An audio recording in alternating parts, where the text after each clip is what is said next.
So as much as I say that I really want like a quiet, peaceful life, I don't think I do.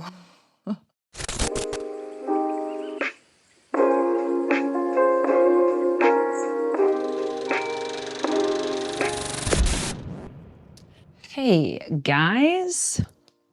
So I've just finished filming a video for Wellbeing with Agnes. Obviously now we're on adventures with Agnes. And I wanted to, in a more casual fashion, just expand a little bit about the recent changes in my life. So I've been away, guys. As you may or may not know, the last video on this channel was me preparing for my hen do. So I filmed it like weeks and weeks ago.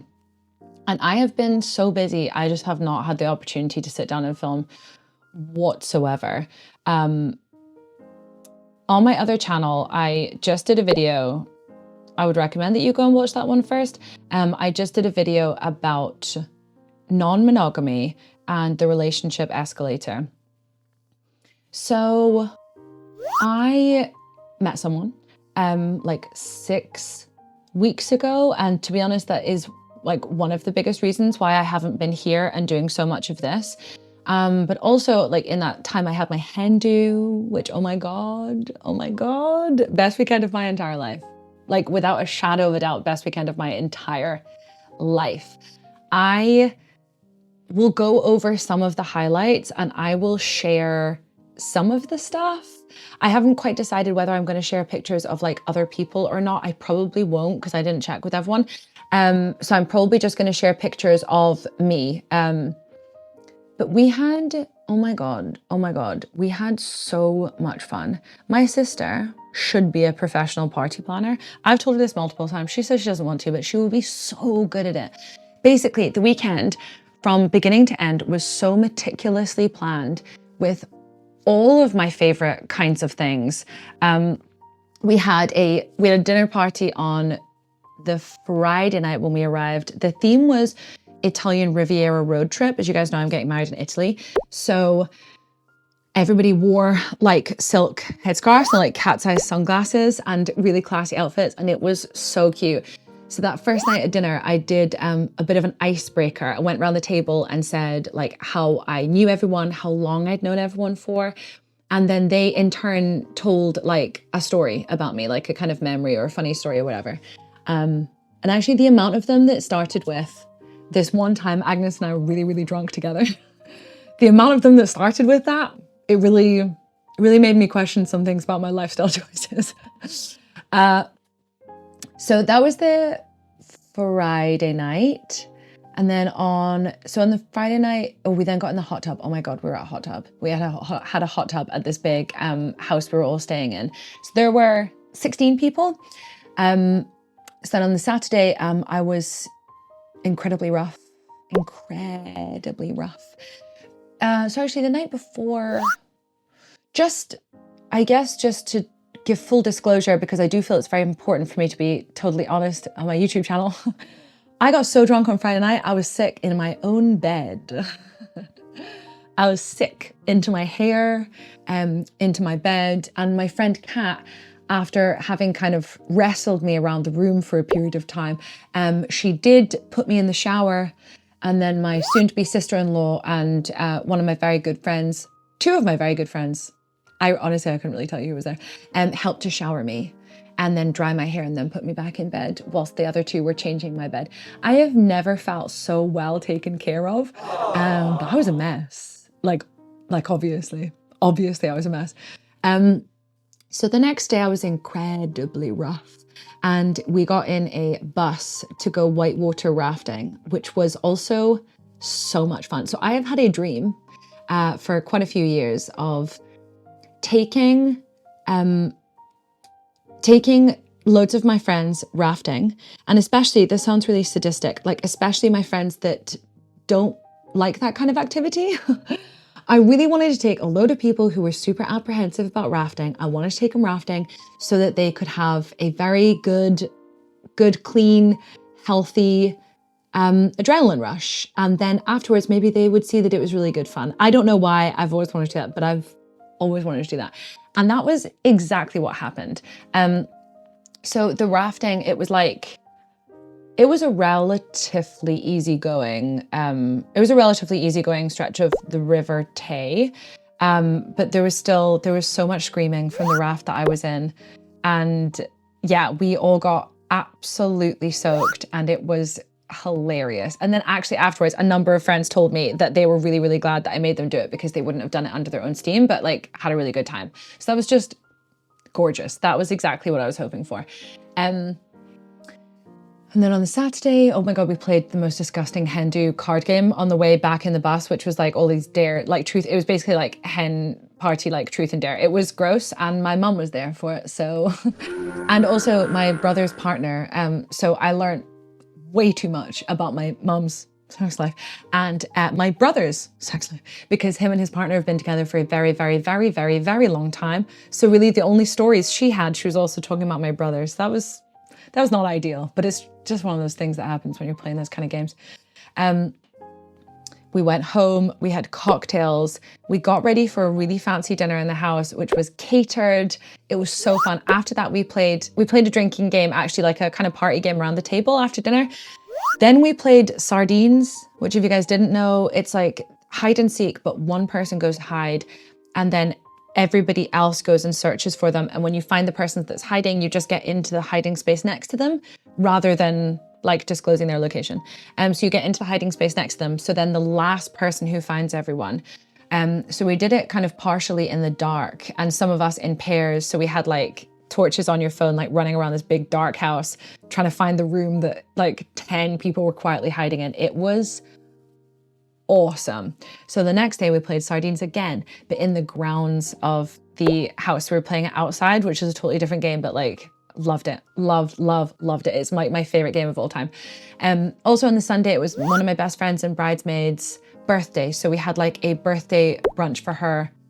Gorgeous.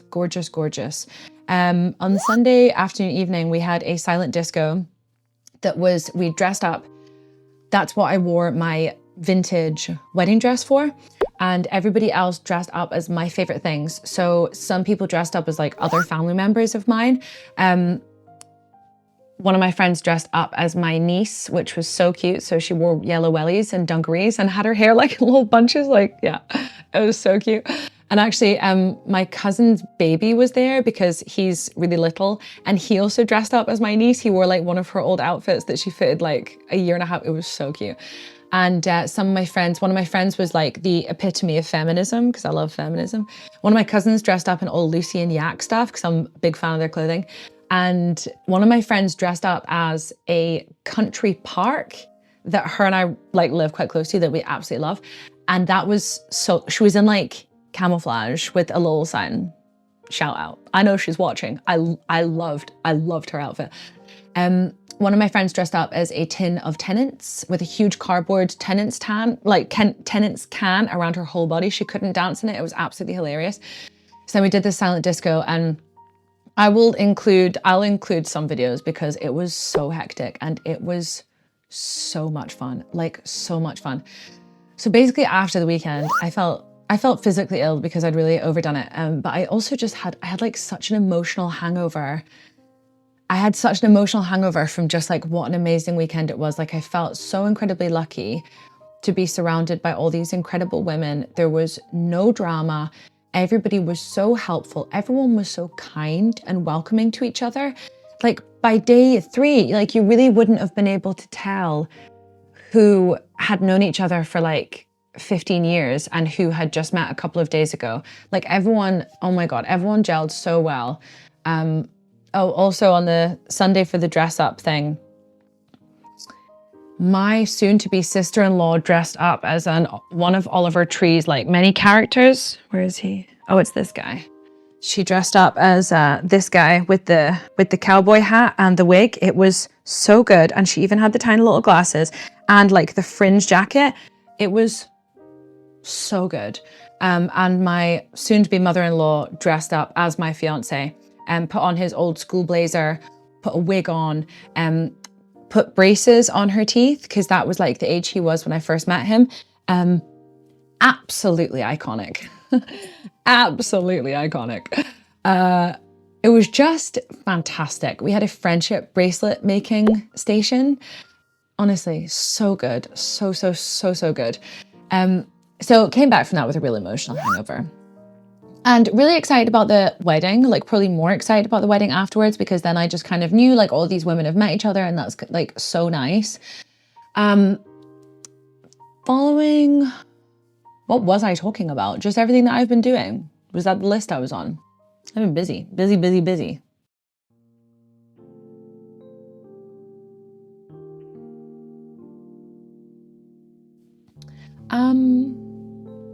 I don't remember what I was talking about. I'm just going to start somewhere else, okay? So on my Wellbeing with Agnes channel, I have just filmed for it. I don't know in what order these videos are going to be released, but on my other channel, I just filmed a bit about non-monogamy, and it was the first time I've spoken about non-monogamy. And I mean, I knew I was always going to at some point because I think it is such an interesting topic. And I think to discuss it from the angle of like mental health, I mean, the way it impacts like your self-esteem and your identity and your autonomy, it's just like everything. It's everything. And so I was always going to talk about it at some point, but relatively recently, it's become quite a bit more of like a kind of bigger thing, more relevant to my life right now, because I met someone about 6 weeks ago. So I currently have a boyfriend and a fiance. And I have been thinking recently about priorities. So I quite often feel like what I want is a quiet, peaceful life. Like, I feel like that's the story I tell myself. And honestly, it's not true. It's just not true. I feel like it's one of those things that like, I want to think it. I feel like it's what I want to think. It's like what I want to have for myself, I think, is the way I think about it. But actually, my actions recently would say otherwise. The man I've just met lives 2 hours and 45 minutes away from me, and we are planning on seeing quite a bit of each other. So that's a huge amount of travel. And even being open to having a serious relationship with more than one person at once, like, it's not an easy path I've chosen for myself. It's not an easy path, and it is a very time-consuming one to navigate, at times pretty complicated dynamics, and to navigate having 2 full romantic relationships going on at the same time. And so recently I was talking to a friend about this person I just met, and I just kind of came out with it without really thinking. I was like, I obviously don't want an easy life. And then I kind of mulled over that concept afterwards. And like, obviously I don't. But I think it can be quite interesting, the conflict we can have between like the things that we want to feel like are a priority. So for me, like peace and quiet and mindful time where I get to be at home just pottering, and time that I get to be by myself. These are all the things that I kind of tell myself are a priority. But then when I actually look at the actions I take every single day that make up my life, like obviously that's not a priority, because the actions I take every single day speak in direct conflict to that, you know? I really do choose chaos. I do choose chaos quite a lot, which is interesting because I wouldn't think that about myself. But really, when I look at the way I've decided to live, so just a little recap for you guys, if you didn't know, I live communally with some of my family members and their partners and my niece and 2 dogs. So communal living, it's not easy. I would be having a much easier quiet time if I lived by myself. I personally think it'd be less interesting and a lot less fun, but it would be easier. Being polyamorous, which if you guys didn't know, being open to loving more than one person at once. So it's like a form of non-monogamy.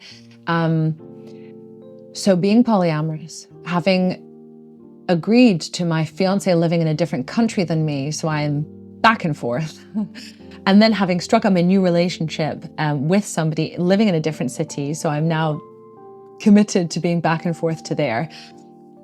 And like doing YouTube, for example, like hoping that at some point this can be like my career. Getting married in Italy was also a pretty chaotic decision. Like getting married in a different country from where you live is kind of crazy. So as much as I say that I really want like a quiet, peaceful life, I don't think I do. I don't think I do, because I actually think that in a lot of ways I thrive on chaos. I think in a lot of ways I find being this busy really energizing. And I think that I love to have a full life surrounded by people I care about. And I think that it's just something to be aware of. I mean, this could have potentially been like a mental health topic on my other channel, but I felt like it was just quite small. Maybe I'll return to it on my other channel at some point. But I think when we're thinking about what we prioritize, it's really important to like actually look at what we're doing on a day-to-day basis. Because I think people can say, like people might say that I don't know, for example, like they don't prioritize being on social media. But actually, if you're spending an hour and a half, if your phone is telling you that you've spent an hour and a half on social media that day, you are prioritizing it. Whether that's something you kind of want to acknowledge or not, that quantity of time means you're prioritizing it. And I think it's really healthy, but also I guess can be quite confronting to really home in on like, what am I making time for just now? And for me, I'm not prioritizing peace and quiet or solitude. And I'm absolutely fine with that, but it means I'm really going to kind of let that story go for now. Yeah, I hope that makes sense. I know I always say that. I literally always say that after I explain a concept. I'm like, does that make sense? Like as if people on the other side of my camera are going to be like, yeah. So guys, I think maybe that's it for this video. I've been really busy with a lot of other stuff, but I mostly wanted to like just give like a little bit more kind of context to why I've been away for so long, why I've not uploaded in such a long time, but also to just do like a longer, more casual video on the back of the one I just filmed for Wellbeing with Agnes. Thank you all for being here so much. I really appreciate it. I'm going to be making more content about non-monogamy over on Wellbeing with Agnes. And I'll probably be talking about it here casually as well. So yeah, that is it. I really appreciate you guys being here. Take good care, and I will see you in my next video. Bye.